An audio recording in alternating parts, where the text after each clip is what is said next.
বিসমিল্লাহির রহমানির রহিম। প্রিয় দেশবাসী, শিশু, কিশোর কিশোরী, তরুণ তরুণী, ছাত্রছাত্রী, বয়স্ক, বৃদ্ধ, নারী পুরুষ সবাইকে আমার সালাম জানাচ্ছি।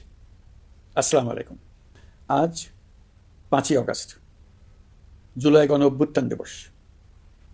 বাংলাদেশের ইতিহাসের এক অবিস্মরণীয় দিন। 1 বছর আগে এই দিনে জুলাই গণ অভ্যুত্থান পূর্ণতা পায়। দীর্ঘদিনের ফ্যাসিবাদী শাসন থেকে মুক্ত হয় প্রিয় স্বদেশ। গত বছরের জুনে আদালতের একটি রায়ে সরকারি চাকরিতে কোটা পুনর্বহাল হলে দেশের তরুণ শিক্ষার্থী সমাজ বিক্ষুব্ধ হয়ে ওঠে।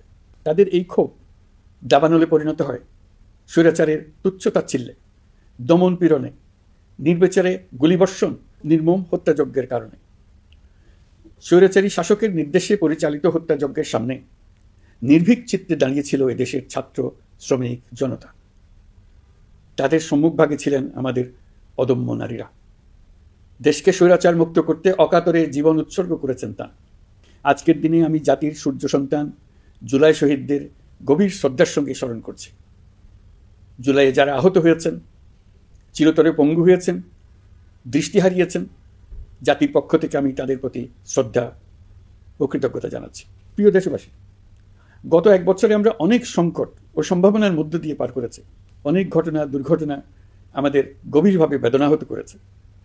সর্বশেষ মাইলস্টোন কলেজে বিমান বিধ্বস্ত হয়ে ঝরে গেছে আমাদের কোমলমতি শিশুসহ বেশ কিছু মানুষের প্রাণ। আগুনে পুড়ে আহত হয়েছেন অনেকেই। এই ঘটনা আমাদের সবাইকে শোকস্তব্ধ করে দিয়েছে। এই দুর্ঘটনায় নিহতদের আত্মার শান্তি কামনা করছি।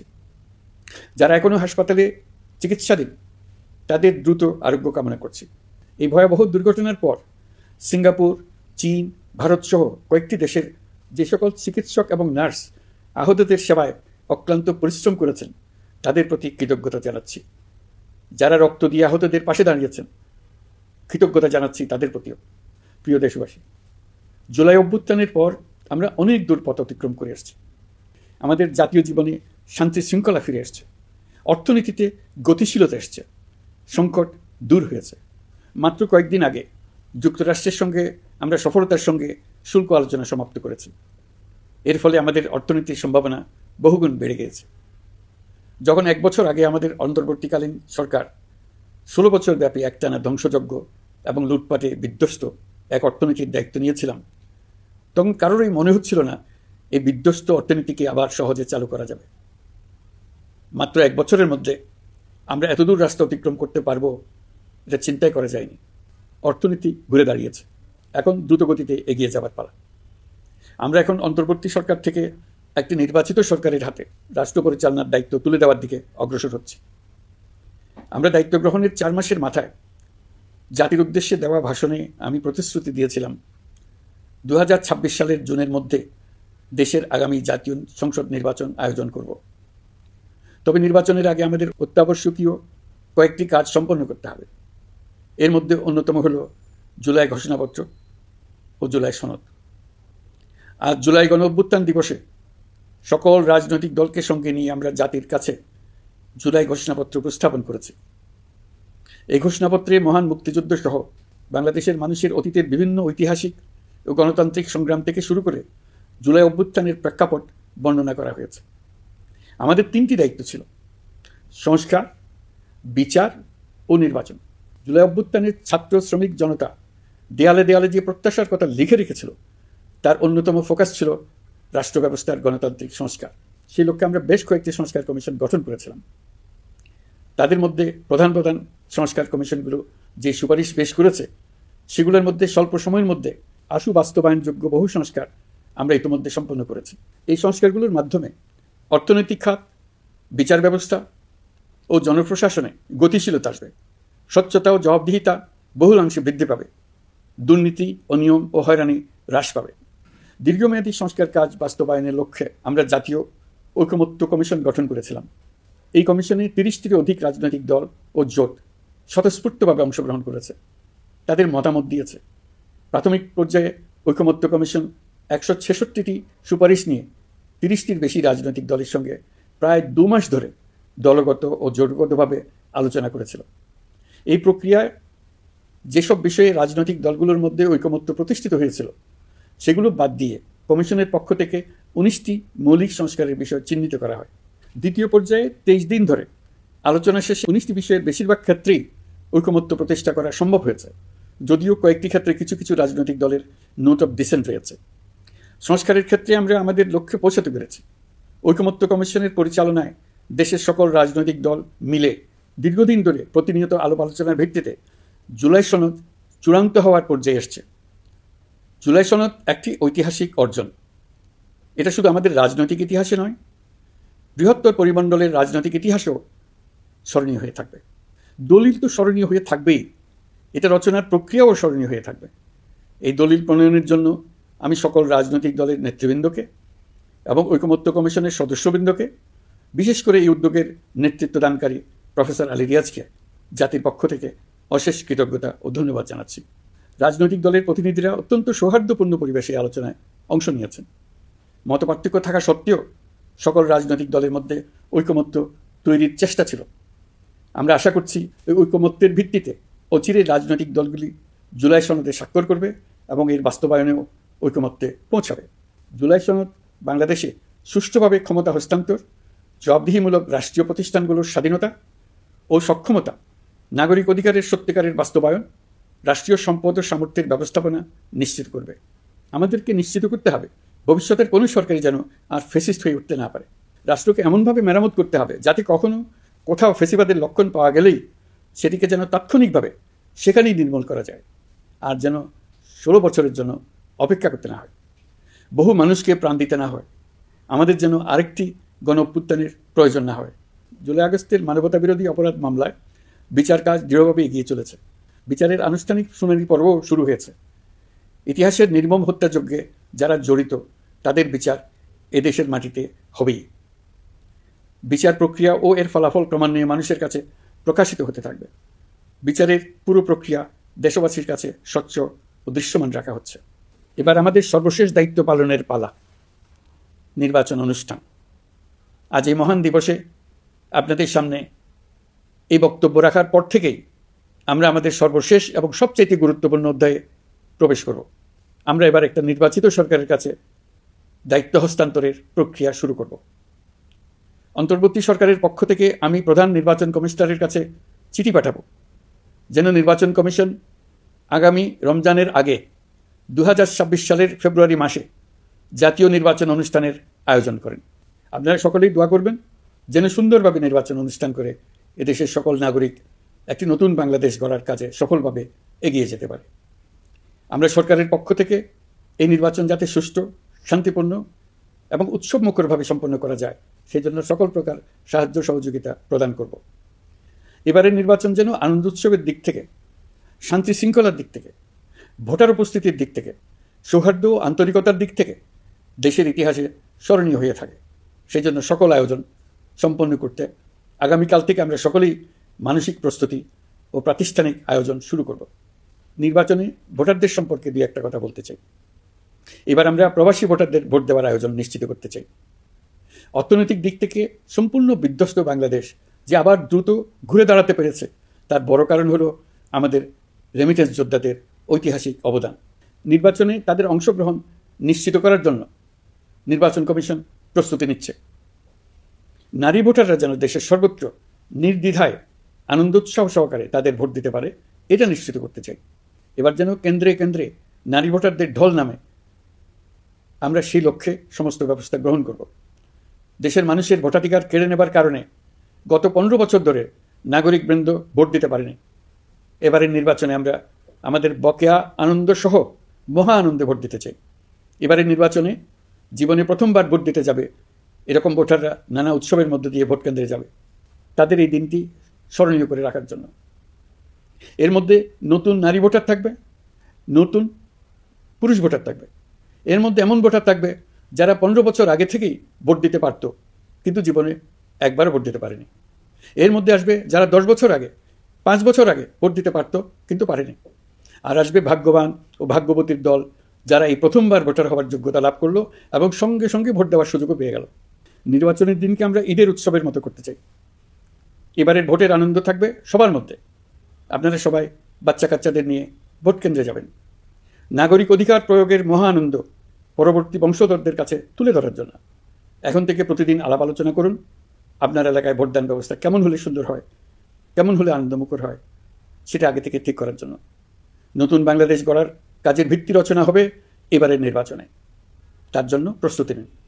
প্রিয় দেশবাসী, দেশের ইতিহাসে এখন পর্যন্ত যতগুলো বড় সংঘাত, সহিংসতার ঘটনা ঘটেছে তার সবগুলোর নেপথ্য কারণ ছিল ত্রুটিপূর্ণ নির্বাচন। ত্রুটিপূর্ণ নির্বাচনের মধ্য দিয়ে কোনো দল যদি গায়ের জোরে নির্বাচিত হয়ে ক্ষমতায় আসে, তার চূড়ান্ত পরিণতি কী তার জুলাই অভ্যুত্থান আমাদের দেখিয়ে দিয়েছে। আমরা ইতিহাসের কলঙ্কিত কোনো অধ্যায়ের পুনরাবৃত্তি আর করতে চাই না। আপনারা প্রত্যেকেই অবগত আছেন, একটা গোষ্ঠী নির্বাচনকে বাধাগ্রস্ত করার জন্য উন্মুখ হয়ে আছে। তারা দেশের গণতান্ত্রিক অগ্রযাত্রাকে ব্যাহত করতে দেশের বাইরে বসে ভেতরে থেকে নানা অপচেষ্টায় লিপ্ত রয়েছে। আমাদেরকে অবশ্যই খেয়াল রাখতে হবে তারা যেন নির্বাচনকে সংঘাতময় করে তোলার কোনো রকমের সুযোগ না পায়। মাথায় রাখবেন, পরাজিত শক্তি নির্বাচনের আগ পর্যন্ত বারবার মাথাচাড়া দিয়ে ওঠার চেষ্টা করবে, কিন্তু একটি অবাধ, সুষ্ঠু ও নিরপেক্ষ নির্বাচন সফলভাবে আয়োজন করা গেলে অপশক্তির পরাজয় চূড়ান্ত হবে। নির্বাচন সংক্রান্ত বিষয়ে প্রতিনিয়ত পরামর্শ নেওয়ার জন্য আমরা প্রযুক্তির সাহায্য নেব। এই জন্য একটি অ্যাপ তৈরির উদ্যোগ নিচ্ছি। দ্রুত এই অ্যাপটি চালু হবে। আপনারা আপনাদের সকল পরামর্শ, সকল মতামত, সকল আশঙ্কা এবং উদ্যোগের কথা এই অ্যাপের মাধ্যমে আমাদেরকে জানাবেন। আমরা তার যথাযথ কর্তৃপক্ষকে জানিয়ে দেব, সমস্যা সমাধানের জন্য ব্যবস্থা নেব। রাজনৈতিক দলগুলোর প্রতি আমার আহ্বান থাকবে, আপনাদের নির্বাচনী ইশতেহারে, আপনাদের প্রতিশ্রুতি, প্রতিজ্ঞা, পরিকল্পনায় কোনো কিছুতেই যেন তরুণরা বাদ না পড়ে, নারীরা বাদ না পড়ে। মনে রাখবেন, যে তরুণ তরুণীরা বাংলাদেশকে বদলে দিয়েছে তারা বিশ্বকেও বদলে দেওয়ার ক্ষমতা রাখে। আপনার দল থেকে তাদেরকে সেই সুযোগ দেওয়ার উদ্যোগ নেন। আগামী নির্বাচনে সবাই নিরাপদে যার যার পছন্দের প্রার্থীকে ভোট দেবে, এটা নিয়ে কারো কোনো আপত্তির সুযোগ রাখা যাবে না। আমরা সবাই সবার পছন্দের প্রতি সম্মান দেখাবো, এটাই হোক আমাদের প্রতিজ্ঞা। প্রিয় দেশবাসী, আপনারা জানেন সরকার দায়িত্ব গ্রহণের পরপরই দেশের দক্ষিণ ও উত্তরাঞ্চলে যে ভয়াবহ বন্যা পরিস্থিতি তৈরি হয়েছিল তা ফসল উৎপাদনে ব্যাপক ক্ষতি সাধন করেছে। এর ফলে নিত্য প্রয়োজনীয় পণ্যের মূল্যবৃদ্ধির আশঙ্কা হয়েছিল। তবে সংশ্লিষ্ট প্রতিষ্ঠান ও কর্তৃপক্ষের যথাযথ পদক্ষেপ, নজরদারি ও মধ্যস্বত্বভোগীদের দৌরাত্ম্য কমানোর ফলে এটি এড়ানো গেছে। বিশেষ করে এবছরের পবিত্র মাহে রমজান মাস থেকে শুরু করে এখন পর্যন্ত বাজার পরিস্থিতি স্থিতিশীল রয়েছে। মূল্যস্ফীতির নিয়ন্ত্রণ ছিল আমাদের জন্য সবচেয়ে বড় চ্যালেঞ্জ। ভঙ্গুর অর্থনীতি ও বন্যার কারণে খাদ্য মূল্যস্ফীতি হয়েছিল প্রায় 14%। এখন সেটা অর্ধেকে নেমে এসছে। আমরা আশা করছি ডিসেম্বরের মধ্যে এটা 6% নেমে আসবে। এই জুন মাসে দেশের সার্বিক মূল্যস্ফীতি কমে 8.48% হয়েছে, যা বিগত 35 মাসের মধ্যে সর্বনিম্ন। এই নিয়ে 4 মাস ধরে সার্বিক মূল্যস্ফীতি ক্রমান্বয়ে কমেছে। বর্তমান অন্তর্বর্তীকালীন সরকারের প্রতি প্রবাসীদের অসীম আস্থার ফলে মুদ্রাবাজারেও স্থিতিশীলতা ফিরে এসছে। গত অর্থ বছরে ব্যাংকিং চ্যানেলে রেকর্ড $3033 কোটি প্রবাসী আয় দেশে এসেছে। রপ্তানি আয়ে প্রায় 9% প্রবৃদ্ধি হয়েছে। এর ফলে টাকা শক্তিশালী হয়েছে। অনেক বছর পর ডলারের বিপরীতে টাকার মান বাড়ছে।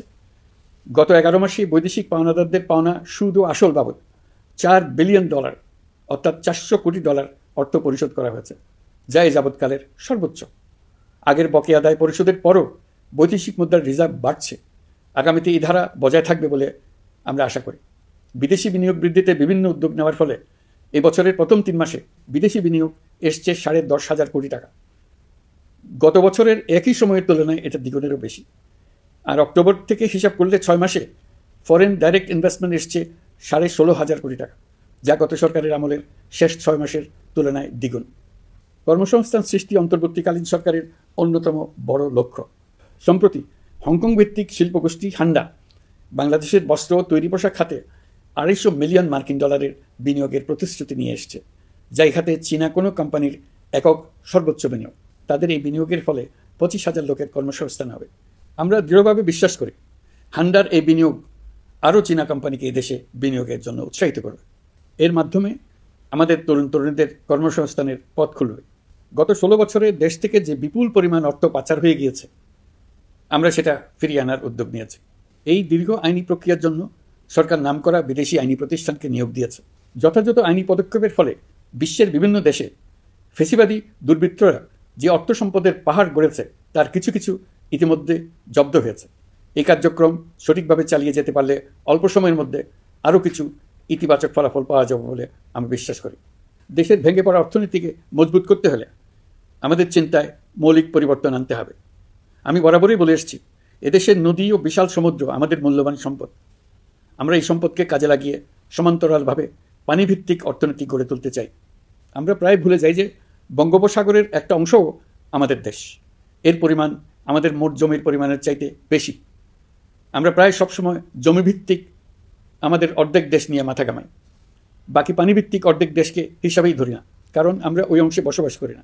আমরা তো হাওর বাওরেও বসবাস করি না, তাই বলে তো তাকে হিসাবের বাইরে রাখে। এখন থেকে আমাদের অংশের বঙ্গোপসাগরকে আমরা আমাদের দেশের মূল্যবান অংশ, এই কথা সবসময় মাথায় রেখে অগ্রসর হব। এই অংশের পানির উপর দিয়ে দেশ বিদেশের সঙ্গে আমরা বাণিজ্য করব, তার মাধ্যমে আমরা পুরো পৃথিবীকে আমাদের প্রতিবেশী বানাবো।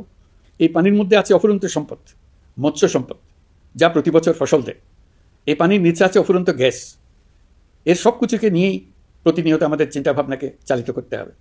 বর্তমান সরকার চট্টগ্রাম বন্দর ব্যবস্থাপনাকে নতুন করে সাজানোর উদ্যোগ নিয়েছে। সরকার সম্প্রতি বাংলাদেশ নৌবাহিনী পরিচালিত ড্রাই ডক লিমিটেডকে নিউ মেরিন টার্মিনাল কন্টেইনার হ্যান্ডলিংয়ের দায়িত্ব দিয়েছে। তারা কাজ শুরু করা মাত্রই কিছু ইতিবাচক পরিবর্তন এসছে। প্রথম 2 সপ্তাহে দেখা গেছে আগের তুলনায় প্রতিদিন গড়ে 225টি বেশি কন্টেইনার হ্যান্ডলিং হচ্ছে। এই বন্দরকে আধুনিকভাবে গড়ে তোলা গেলে তা শুধু বাংলাদেশের অর্থনীতিতেই ভূমিকা রাখবে না, নেপাল, ভুটান সহ পার্শ্ববর্তী অঞ্চলের অর্থনীতিতে ইতিবাচক ভূমিকা রাখতে সক্ষম হবে। বিনিময়ে তারাও উপকৃত হবে, আমরাও উপকৃত হব। আমাদের উপকূল অঞ্চল অফুরন্ত সম্ভাবনার আধার। কুমিরা থেকে টেকনাফ পর্যন্ত নানা বন্দরের কর্মচাঞ্চল্যে সমগ্র উপকূল অঞ্চলকে দক্ষিণ এশিয়ার একটি গুরুত্বপূর্ণ অর্থনৈতিক প্রাণকেন্দ্র হিসেবে প্রতিষ্ঠা করবে। এই পুরো অঞ্চলে অনেকগুলো শিল্পাঞ্চল গড়ে উঠবে শুধু সমুদ্রের সান্নিধ্য এবং তার ব্যবহারের দক্ষতার কারণে। সমুদ্র, উপকূলীয় অঞ্চলের সম্পদ ও পরিবেশের টেকসই ব্যবহার নিশ্চিত করতে আমাদের বন্ধু দেশগুলোর সঙ্গে আলোচনা শুরু করেছি। তারা উৎসাহ সহকারে সাড়া দিয়েছেন। গভীর সমুদ্রকে আমরা এখনও আমাদের কল্যাণে কাজে লাগাতে পারিনি। একে কেন্দ্র করে আমরা মাছ পালন, আহরণ ও প্রক্রিয়াজাতকরণের শিল্প গড়ে তুলতে কাজ শুরু করেছি। এতে করে লক্ষ লক্ষ মানুষের কর্মসংস্থান হবে, আমাদের অর্থনীতি নতুন শক্তিতে বলীয়ান হবে। প্রিয় দেশবাসী, প্রবাসী বাংলাদেশিদের জন্য ভিসা সংক্রান্ত জটিলতা দূর করতে আমরা গভীরভাবে কাজ করে যাচ্ছি। বাংলাদেশি নাগরিকদের জন্য আরব আমিরাত পুনরায় ভিসা চালু করেছে। মালয়েশিয়া কর্তৃপক্ষ বাংলাদেশি কর্মীদের জন্য প্রথমবারের মতো মাল্টিপল এন্ট্রি ভিসা চালু করেছে। অন্যান্য দেশের সঙ্গেও ভিসা জটিলতা কীভাবে কমিয়ে আনা যায় এ নিয়ে আমরা কাজ করে যাচ্ছি। আগামী 5 বছরে জাপানে অন্তত 1 লক্ষ বাংলাদেশি তরুণদের পাঠানোর প্রস্তুতি শুরু করেছে। তরুণদের সেখানে পাঠানোর জন্য বিশেষ প্রশিক্ষণ, অন্যান্য ব্যবস্থাও আমরা নিতে শুরু করেছি। এর পাশাপাশি আমরা ইতালি, দক্ষিণ কোরিয়া, সার্বিয়া সহ বিভিন্ন দেশে দক্ষ কর্মীদের পাঠানোর উদ্যোগ নিয়েছি। সৌদি আরব, জর্ডান, ওমান সহ বিভিন্ন দেশে নথিপত্রের কারণে যে প্রবাসীরা ইরেগুলার হয়ে গিয়েছিলেন তাদেরকে রেগুলারাইজ করার জন্য ব্যবস্থা নিয়েছে। আমরা বিভিন্ন দেশের সঙ্গে বিদ্যমান চুক্তিগুলোকে পর্যালোচনা করে দেখছি যাতে আমাদের প্রবাসী ভাই বোনদের জন্য সেগুলো স্বস্তিদায়ক হয়। দেশে এবং দেশের বাইরে বাংলাদেশের নাগরিকরা যে যেখানে অবস্থান করছে তারা যাতে সব ধরনের নাগরিক সুবিধা পান, আমরা সেই বিষয়ে উদ্যোগ নিয়েছি। চলতি বছর আমাদের নানা উদ্যোগের ফলে প্রায় 87,000 বাংলাদেশি সুষ্ঠুভাবে হজ পালন করতে পেরেছেন। হজের ব্যয়ও অন্যান্য বছরের তুলনায় আমরা কমিয়ে আনতে পেরেছি। হাজিরা যাতে নির্বিঘ্নে হজ সম্পন্ন করতে পারে সেজন্য লাব্বায়েক নামে অ্যাপ চালু করেছে, যার মাধ্যমে ঘরে বসেই হাজিদের আত্মীয় স্বজন, পরিবার পরিজন তাদের অবস্থান প্রতি মুহূর্তে জানতে পেরেছেন। এই বছর দক্ষিণ এশিয়ার অন্যান্য দেশগুলোতেও আমাদের হজ ব্যবস্থাপনা প্রশংসিত হয়েছে। আগামী বছরের হজ ব্যবস্থাপনা যেন আরও নির্বিঘ্নে সম্পন্ন করা যায় সেজন্য মন্ত্রণালয় এখন থেকেই প্রস্তুতি নিতে শুরু করেছে। প্রিয় দেশবাসী, জুলাই গণঅভ্যুত্থানে তরুণ শিক্ষার্থীদের পাশে ঢাল হয়ে দাঁড়িয়েছিলেন আমাদের বাবা, মা ও শিক্ষকরা। আমাদের বাবা মায়েরা তাদের সন্তানকে বহু কষ্টে বড় করে বিশ্ববিদ্যালয়ে পাঠায়। লেখাপড়া শেষ করে অনেক ছাত্র অসুস্থ হয়ে বের হয়। এর কারণ আবাসিক হলের নোংরা পরিবেশ, খাবারের নিম্নমান, তার উপর দলীয় সন্ত্রাসীদের দমনপীড়ন। বিশ্ববিদ্যালয়ে পড়াশোনার পরিবর্তে প্রতিদিন শিক্ষার্থীদের জোর করে রাজনৈতিক দলের প্রোগ্রামে নিয়ে যাওয়া হতো। প্রশাসন ও শিক্ষকরা সবই জানতেন, অথচ কেউ এটি থামাতে পারেননি, চেষ্টাও করেননি। কারণ শিক্ষকদের একটি বড় অংশ প্রমোশনের জন্য, সুবিধার জন্য দলীয় রাজনীতিতে জড়িত ছিলেন, নিপীড়কের ভূমিকায় ছিলেন। প্রতিটি বিশ্ববিদ্যালয়ের আবাসিক হলগুলোতে দলীয় সন্ত্রাসীদের নিয়ন্ত্রণ আর অমানসিক নির্যাতন চলত। সেখানে গড়ে তোলা হয়েছিল টর্চার সেল।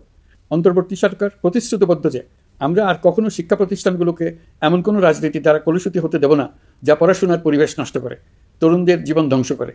বাবা মায়েদের যেন সন্তানকে বিশ্ববিদ্যালয়ে পড়তে পাঠিয়ে আর কখনো শঙ্কায় থাকতে না হয়।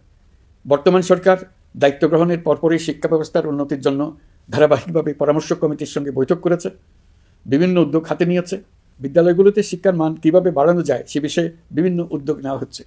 সরকার কিছুদিন আগে সারা দেশের সরকারি প্রাথমিক বিদ্যালয়ের সব প্রধান শিক্ষকের বেতনের গ্রেড এক ধাপ বাড়িয়ে 10ম গ্রেড করার সিদ্ধান্ত নিয়েছে। এটি একটি যুগান্তকারী সিদ্ধান্ত। প্রাথমিক বিদ্যালয়গুলিতে শূন্য পদে 6,500 প্রধান শিক্ষক নিয়োগের প্রক্রিয়া চলছে। প্রাথমিকের পড়াশোনার পদ্ধতিগত পরিবর্তনের দিকেও আমরা মনোযোগ দিচ্ছি। সব স্কুলে ইন্টারনেট সংযোগ ও মাল্টিমিডিয়া শ্রেণীকক্ষ তৈরির নির্দেশ দেওয়া হয়েছে। পার্বত্য চট্টগ্রামে কমপক্ষে 100টি স্কুলে এবছরের মধ্যেই ই-লার্নিং চালু হবে। ঢাকা চট্টগ্রামের অভিজ্ঞ শিক্ষকরা প্রযুক্তির সহায়তায় এসব স্কুলে শিক্ষকতা করে সেখানকার শিক্ষক ঘাটতি পূরণ করবেন। যেসব এলাকায় বিদ্যুতের ঘাটতি রয়েছে সেখানে সোলার প্যানেল বসিয়ে বিদ্যুতের ঘাটতি নিরসন এবং মোবাইল নেটওয়ার্ক ও স্টারলিংক পরিষেবা ব্যবহার করে এই সংকট মোকাবেলা করা হচ্ছে। স্কুলগুলোতে মেয়েদের জন্য বিশেষ ব্যবস্থা গ্রহণ করে তাদের পড়াশোনার উপযোগী করে তোলা হচ্ছে। স্কুলের অবকাঠামোকে নারীবান্ধব করে তুলতে স্কুল ভবন নির্মাণের সময় কমিটিতে নারী স্থপতি রাখার নিয়ম করা হয়েছে। আমাদের লক্ষ্য হলো স্কুল ভবনের ডিজাইন থেকে শুরু করে পড়াশোনার পরিবেশ চিন্তাভাবনায় মেয়েদেরকে বিশেষভাবে গুরুত্ব দেওয়া, যাতে তারা ব্যক্তিগত নিরাপত্তা ও স্বাস্থ্যের দিক থেকে স্বস্তিদায়ক পরিবেশে পড়াশোনা করতে পারে। প্রিয় দেশবাসী, জুলাই গণঅভ্যুত্থানে শহীদ ও আহত যোদ্ধাদের জন্য আমরা নিরলসভাবে কাজ করে যাচ্ছি। এখন পর্যন্ত 775টি শহীদ পরিবারকে প্রায় 100 কোটি টাকার সঞ্চয়পত্র ও মাসিক ভাতা বাবদ ব্যাংক চেক দেওয়া হয়েছে। অবশিষ্ট যারা আছেন তাদেরও কয়েকটি আইনগত বিষয় নিষ্পত্তি সাপেক্ষে সঞ্চয়পত্র দেওয়ার প্রক্রিয়া চলছে। এর পাশাপাশি আহত 13,800 জন জুলাই যোদ্ধাকে 3টি ক্যাটাগরিতে নগদ টাকা ও চেক বাবদ 153 কোটি 4 লাখ টাকা প্রদান করা হয়েছে। 78 জন অতি গুরুতর আহত জুলাই যোদ্ধাকে সিঙ্গাপুর, থাইল্যান্ড, তুরস্ক এবং রাশিয়ার উন্নত চিকিৎসার জন্য পাঠানো হয়েছে এবং চিকিৎসা ব্যয় বাবদ এ পর্যন্ত প্রায় 100 কোটি টাকা ব্যয় হয়েছে। আহতদের পুনর্বাসনের জন্য সরকারের সবকটি মন্ত্রণালয়ের সম্মিলিত প্রচেষ্টায় বিভিন্ন ধরনের উদ্যোগ নেওয়া হচ্ছে। ফেসিবাদী সরকারের আমলে দেশের শহরে বন্দরে হাজারো প্রতিষ্ঠান, সড়ক, সেতু, সেনানিবাস, যুদ্ধজাহাজ, স্কুল, কলেজ, বিশ্ববিদ্যালয়ের নাম পরিবর্তন করে স্বৈরাচার তার নিজের এবং নিজের পরিবারের সদস্যদের নামে চালু করেছিল। আমরা সব নাম পরিবর্তন করে আগের নাম বা মানানসই নাম করে দিয়েছি। প্রিয় দেশবাসী, অন্তর্বর্তীকালীন সরকার এমন এক অবস্থায় দেশের দায়িত্বভার গ্রহণ করেছিল যখন প্রতিটি গণতান্ত্রিক প্রতিষ্ঠান, অফিস, আদালত বিধ্বস্ত অবস্থায় ছিল। আমাদের প্রথম এবং প্রাথমিক কাজ ছিল এই প্রতিষ্ঠানগুলোর সংস্কার এবং পুনর্নির্মাণে হাত দেওয়া, আইনশৃঙ্খলা বাহিনী পুনর্গঠন, অর্থনীতি পুনরুদ্ধার, আইন আদালত, নির্বাচন কমিশন সহ যাবতীয় গণতান্ত্রিক প্রতিষ্ঠানকে সচল করা এবং নাগরিকদের নিকট দায়বদ্ধ করে তোলা। রক্তাক্ত জুলাই ছিল স্বৈরাচারের বিরুদ্ধে তরুণদের পুঞ্জীবিত ক্ষোভের বহিঃপ্রকাশ। 16 বছর ধরে সরকারের স্বৈরাচারী আচরণের বিরোধিতা করে যতগুলো আন্দোলন হয়েছে প্রতিটিতেই দলীয় সন্ত্রাসীরা অস্ত্র হাতে আন্দোলনকারীদের আক্রমণ করেছে। প্রতিটি আন্দোলনকেই দমন করার জন্য দলীয় সন্ত্রাসীরা সর্বোচ্চ আঘাত করেছে, যেখানে আইনশৃঙ্খলা বাহিনীকেও অংশ নিতে নির্দেশ দেওয়া হয়েছে অথবা দাঁড়িয়ে দর্শকের ভূমিকায় থাকতে বলা হয়েছে। একটি স্বাধীন বিচার বিভাগের জন্য অন্তর্বর্তী সরকার সংস্কার কাজ হাতে নিয়েছে। বিচার বিভাগীয় সংস্কার কমিশনের প্রস্তাবনা অনুযায়ী সুপ্রিম কোর্ট বিচারক নিয়োগ সহ যে সকল কাজ এই সরকার স্বল্প সময়ের মধ্যে করে যেতে পারবে সে সকল কাজের অধিকাংশ ইতিমধ্যে সম্পন্ন করা হয়ে গেছে, বাকি কাজ চলমান রয়েছে। স্বৈরাচার আমলে দলীয় বাহিনীতে পরিণত হওয়া ভঙ্গুর আইনশৃঙ্খলা বাহিনীকে নতুন করে গড়ে তোলার জন্য আমরা সর্বোচ্চ ব্যবস্থা নিয়েছি। আইনশৃঙ্খলা বাহিনী দ্বারা কোনো মানবাধিকার লঙ্ঘন যাতে না ঘটে সেই জন্য পুলিশ সদর দপ্তরে একটি সেল কার্যকর করা হয়েছে, যেখানে মানবাধিকার সহ পুলিশ সদস্যদের মাধ্যমে সংগঠিত যে কোনো অপরাধের বিষয়ে অভিযোগ করা যায়। এই সমস্ত সেল অন্যান্য আইন প্রয়োগকারী সংস্থার প্রধান কার্যালয়ও স্থাপন করা হচ্ছে। আসামিদের জিজ্ঞাসাবাদ হবে স্বচ্ছ কাচের ঘরে। হাজতখানায় বন্দীদের মানবিক সেবা নিশ্চিত করা হবে। অভিযান পরিচালনার সময় পুলিশ যেন জিপিএস ট্র্যাকিং সিস্টেম ডিভাইস সহ বডি ক্যামেরা পরিধান করেন তা নিশ্চিত করা হবে। পুলিশ যেন আর কখনোই কোনো আন্দোলন দমনে প্রাণঘাতী অস্ত্র ব্যবহার করতে না পারে সেই ব্যবস্থা নেওয়া হয়েছে। বেআইনি সমাবেশে বল প্রয়োগের ক্ষেত্রে জাতিসংঘের স্বীকৃত 5টি ধাপ অনুযায়ী পুলিশ সদস্যদের প্রশিক্ষণ দেওয়া হচ্ছে। সব মিলিয়ে স্বরাষ্ট্র মন্ত্রণালয়ের পুলিশ সংস্কার কমিশনের প্রস্তাব অনুযায়ী 16টি সংস্কার কাজ সম্পন্ন হয়েছে। আরও 43টি সংস্কার কাজ সমাপ্ত হওয়ার পথে। দেওয়ানি আইন, নারী ও শিশু নির্যাতন দমন আইন সহ বিভিন্ন আইনগত সংস্কার সম্পন্ন হয়েছে। সম্প্রতি সরকার ফৌজদারি কার্যবিধি সংশোধন অধ্যাদেশ 2025 অনুমোদন করেছে। এর ফলে এখন থেকে কোনো ব্যক্তিকে আটকের পর 12 ঘন্টার মধ্যে যত দ্রুত সম্ভব পরিবারকে জানাতে হবে। আটককৃত ব্যক্তিকে আইনজীবীর সঙ্গে সাক্ষাতের সুযোগ দিতে হবে। গ্রেপ্তারকৃত ব্যক্তি রিমান্ডের পর অসুস্থ বা আহত হলে তাকে ডাক্তার কর্তৃক পরীক্ষা করতে হবে এবং আঘাতের কারণ নিশ্চিত হতে হবে। তার প্রয়োজনীয় চিকিৎসা দিতে হবে। এক্ষেত্রে পুলিশের দায় থাকলে আইনি ব্যবস্থা নেওয়ার বিধান যুক্ত করা হয়েছে। এই আইনের ফলে গ্রেফতার ও আটক নিয়ে মানুষের হয়রানি অনেক কমে আসবে, পুলিশের জবাবদিহিতা বাড়বে এবং বিচারের কাজ দ্রুততর হবে। পুলিশ সংস্কার কমিশনের সুপারিশ ছিল কোনো ব্যক্তি থানায় জিডি করতে গেলে অবশ্যই তা গ্রহণ করতে হবে। জিডি গ্রহণ করা ছাড়া থানা থেকে কোনো ব্যক্তিকে ফিরিয়ে দেওয়া যাবে না। এই সুপারিশের ভিত্তিতে সরকার সিদ্ধান্ত নিয়েছে দেশের সব থানায় অনলাইনে জিডি করা যাবে। এখন থানায় জিডি না নেওয়ার আর কোনো অভিযোগ থাকবে না। গণতান্ত্রিক চর্চার অন্যতম প্রধান শর্ত গণমাধ্যমের স্বাধীনতা। অতীত ইতিহাসের দিকে তাকালে দেখা যায় মুক্ত সাংবাদিকতার ক্ষেত্রে প্রথম এবং সবচেয়ে বড় বাধা হিসেবে কাজ করেছে সরকার। অন্তর্বর্তী সরকার এইসব বাধা অপসারণে বিভিন্ন উদ্যোগ নিয়েছে। আমরা সমালোচনাকে উন্মুক্ত করে দিয়েছি। যে কেউ চাইলেই যে কোনো মাধ্যমে, সেটা মূলধারার গণমাধ্যম হোক কিংবা সামাজিক যোগাযোগ মাধ্যমেই হোক, সরকারের সমালোচনা করতে পারছেন। এমনকি রাষ্ট্রীয় গণমাধ্যমেও সরকারের সমালোচনা করা যাচ্ছে। নিকট অতীতে যা ছিল অকল্পনীয়। সাংবাদিকদের জবাবদিহিতা নিশ্চিত করার জন্য সরকার ইতিমধ্যে প্রেস কাউন্সিল পুনর্গঠন করেছে। আপনারা জানেন, সামাজিক যোগাযোগ মাধ্যমে প্রতিদিন বিপুল পরিমাণ গুজব ও অপতথ্য ছড়িয়ে পড়ছে। দেশকে অস্থিতিশীল করতে হাতিয়ারে পরিণত হয়েছে গুজব। অপতথ্য মোকাবেলা করার জন্য সাংবাদিকদের সক্ষমতা বাড়াতে বিভিন্ন ধরনের প্রশিক্ষণের ব্যবস্থা নেওয়া হচ্ছে। স্বৈরাচারী সরকার আমলে সাংবাদিকতার ক্ষেত্রে বড় বাধা ছিল ডিজিটাল নিরাপত্তা আইন, যা পরে সাইবার নিরাপত্তা আইন রূপে আবির্ভূত হয়েছিল। আমরা এই আইনটি বাতিল করেছি। এই আইনের অধীনে সাংবাদিকদের বিরুদ্ধে করা সব মামলা বাতিল করা হয়েছে। সংবাদ মাধ্যমের স্বাধীনতা নিশ্চিতকরণে এটি একটি বড় অগ্রগতি। নতুন যে আইন প্রণীত হয়েছে তাতে আগের আইনের নিবর্তনমূলক 9টি ধারা বাদ দেওয়া হয়েছে। আগের আইনের আওতায় করা 95% মামলায় এইসব ধারায়। আমরা বিশ্বাস করি নতুন আইন প্রণয়নের পর সাংবাদিকদের আইনি হয়রানি বন্ধ হবে। গত বছর মানুষের প্রতিবাদকে স্তব্ধ করে দিতে ফেসিবাদী সরকার ইন্টারনেট বন্ধ করে দিয়েছিল, যাতে গোপনে তারা দমন নিপীড়ন হত্যাকাণ্ড চালাতে পারে। অন্তর্বর্তী সরকার সাইবার সুরক্ষা আইন সংশোধন করে নতুন অধ্যাদেশে প্রথমবারের মতো ইন্টারনেটকে মৌলিক অধিকার হিসেবে অন্তর্ভুক্ত করেছে। সম্প্রতি আন্তর্জাতিক bandwidth real time internet traffic পরিবহনে 4 টেরাবাইট সেকেন্ডের মাইলফলক অতিক্রম করেছে বাংলাদেশ সাবমেরিন কেবলস পিএলসি। বাংলাদেশে ইন্টারনেট সেবার মান ভালো করতে সরকারের পক্ষ থেকে সর্বোচ্চ উদ্যোগ নেওয়া হয়েছে। প্রিয় দেশবাসী, আপনাদের আহ্বানে একটি ঐতিহাসিক সন্ধিক্ষণে আমরা দায়িত্বভার গ্রহণ করেছিলাম। জুলাই অভ্যুত্থানে সৃষ্ট নতুন বাংলাদেশের যে অভূতপূর্ব সম্ভাবনা জাগ্রত হয়েছে, তাকে এগিয়ে নিতে আপনারা আমাদেরকে দায়িত্ব দিয়েছিলেন। গত 12 মাস ধরে আপনাদের সবাইকে সাথে নিয়ে জুলাইয়ের দাবি পূরণের চেষ্টা করে যাচ্ছি। আসুন আজ জুলাই গণ অভ্যুত্থান দিবসে প্রতিজ্ঞাবদ্ধ হয়ে এই জাতিকে আমরা আর কখনো বিভক্ত হতে দেব না। আমরা সকল নাগরিকের প্রতি মর্যাদাশীল থাকব, তিনি যেই পরিচয়েরই হন না কেন। আমরা দৈনন্দিন জীবনে নানা ঘাত প্রতিঘাতে সাময়িকভাবে যদি পথভ্রষ্ট হয়েও পড়ি, প্রতি বছর জুলাই আমাদেরকে নতুন করে ঐক্যবদ্ধ হতে শক্তি যোগাবে। জুলাই তরুণদের উসিলায় জাতির আত্ম আবিষ্কারের মাস, ভুলভ্রান্তি শুধরে নেবার মাস, গর্তে পড়ে যাওয়ার প্রবণতা থেকে নিজেদেরকে রক্ষা করার মাস। জুলাই গ্রামে গঞ্জে, সরকারি বেসরকারি স্কুল কলেজে, বিশ্ববিদ্যালয়ে, ফসলের মাঠে, ঘরে বাড়িতে কিশোর কিশোরী তরুণ তরুণীদের কাছ থেকে তাদের আকাঙ্ক্ষাগুলো জেনে নেওয়ার মাস। নির্বাচন আসছে। যদি আপনি আপনার নির্বাচনী এলাকা থেকে দূরে বসবাস করেন, তবে এখন থেকে নিয়মিত নির্বাচনী এলাকা পরিদর্শন করুন, যাতে সেরা ব্যক্তিকে নির্বাচিত করতে আপনি প্রস্তুত হতে পারেন। যাদের তাজা রক্তের বিনিময়ে আমরা আমাদের এই অতি মূল্যবান অধিকার ফিরে পেলাম, ভোটটা দেওয়ার আগ মুহূর্তে যেন তাদের চেহারা আমাদের চোখে ভেসে ওঠে। ফেব্রুয়ারি বেশি দূরে নয়। নির্বাচন নিয়ে প্রস্তুতি নিতে নিতেই ভোটের দিন এসে পড়বে। বহু বছর আমরা কেউ ভোট দিতে পারিনি। এবার আমরা সবাই ভোট দেব, কেউ বাদ যাবে না। সবাই যেন বলতে পারি, নতুন বাংলাদেশ গড়ার পথে দেশকে রওনা করার জন্য আমি আমার ভোটটা দিয়েছিলাম। আমার ভোটেই দেশটা সে পথে রওনা হতে পেরেছিল। জুলাই গণ অভ্যুত্থান দিবসে সকল নাগরিকের কাছে আমার আহ্বান, আসুন নতুন বাংলাদেশ গড়ার প্রথম বড় পরীক্ষায় সফলভাবে উত্তীর্ণ হই। মহান আল্লাহ আমাদের সহায় হন। আল্লাহ হাফেজ।